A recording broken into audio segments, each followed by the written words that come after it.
மனிதநேய ஜனநாயக கட்சி சார்பிலே யாரை ஆதரிப்பது என்று கடந்த மாதம் நடைபெற்ற பொதுக்குழுவிலும் கடந்த 9ஆம் தேதி நடைபெற்ற உயர்மட்ட குழுவிலும் விரிவாக விவாதித்து இந்த தேர்தலில் அனைத்திந்திய அண்ணா திராவிட முன்னேற்ற கழகம் தலைமையிலான கூட்டணியை ஆதரிப்பது என்று ஒருமனதாக முடிவு செய்யப்பட்டது.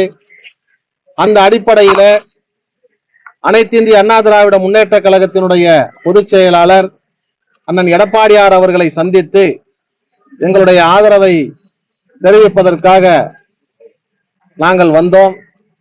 ஆதரவை தெரிவித்திருக்கின்றோம். வருகின்ற நாடாளுமன்ற தேர்தலிலே தமிழகத்திலே 39 தொகுதிகளிலும் பாண்டிச்சேரியிலே ஒரு தொகுதியிலும் அனைத்திந்திய அண்ணா திராவிட முன்னேற்ற கழகத்தினுடைய கூட்டணி கட்சிகள் அமோக வெற்றி பெறும் என்பதை இதன் மூலம் தெரிவித்துக் கொள்கின்றோம். தமிழகத்தை பொறுத்த வரைக்கும் திராவிட முன்னேற்ற கழகமாக இருந்தாலும் சரி, அனைத்திந்திய அண்ணா திராவிட முன்னேற்ற கழகமாக இருந்தாலும் சரி, பாரதிய ஜனதாவோடு கூட்டணி வைத்திருக்கின்ற வரலாறு இருந்திருக்கின்றது.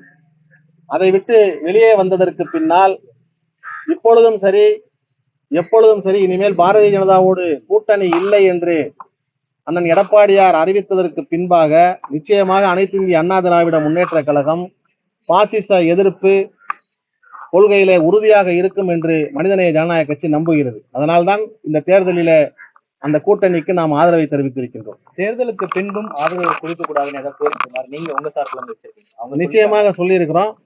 கண்டிப்பா கிடையாதுன்னு சொல்லியிருக்கிறாங்க. நிச்சயமாக வெளியே வந்துட்டோம், வந்தவன் இனிமே ஆதரவு கிடையாதுங்கிறத சொல்லியிருக்கிறாங்க. அறிக்கையே கொடுத்திருக்கிறாங்க, சொல்லியிருக்கிறாங்க, வாக்குறுதி கொடுத்திருக்காங்க. மிக்க மகிழ்ச்சி.